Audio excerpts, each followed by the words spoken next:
வணக்கம். பிஜிடிஆர்பி தமிழில் ஃபஸ்ட் கேள்வி பார்க்கலாம். ரகுநாதனின் சிறந்த நாவல் பஞ்சும் பசியும். ரெண்டாவது கேள்வி, நா. பார்த்தசாரதியின் நாவல் சமுதாய வீதி. மூணாவது கேள்வி, தீபம் என்ற இதழை நடத்தியவர் நா. பார்த்தசாரதி. நாலாவது கேள்வி, புதுமை பித்தனின் இயற்பெயர் சோ. விருத்தாச்சலம். அஞ்சாவது கேள்வி பாருங்கள். நினைவோட்ட உத்தியை கொண்டு சிறுகதை எழுத தொடங்கியவர் புதுமை பித்தன். ஆறாவது கேள்வி, மௌனியின் சிறந்த கதைகளில் ஒன்று பிரபஞ்ச கானம்.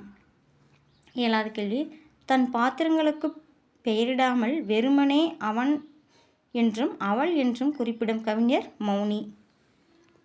எட்டாவது கேள்வி, பி.எஸ். ராமையாவின் முதல் சிறுகதை மலரும் மனமும். ஒன்பதாவது கேள்வி, மலாயாவில் தமிழ்நேசன் என்னும் பத்திரிகையின் ஆசிரியராக கடமையாற்றியவர் கு. அழகிரிசாமி. பத்தாவது கேள்வி பாருங்கள். கார்க்கியின் நூலை முதலில் தமிழாக்கம் செய்தவர் கு. அழகிரிசாமி. இந்த வீடியோ உங்களுக்கு பிடிச்சிருந்ததுன்னா லைக் பண்ணுங்கள், ஷேர் பண்ணுங்கள், சப்ஸ்கிரைப் பண்ணுங்கள். நன்றி, வணக்கம்.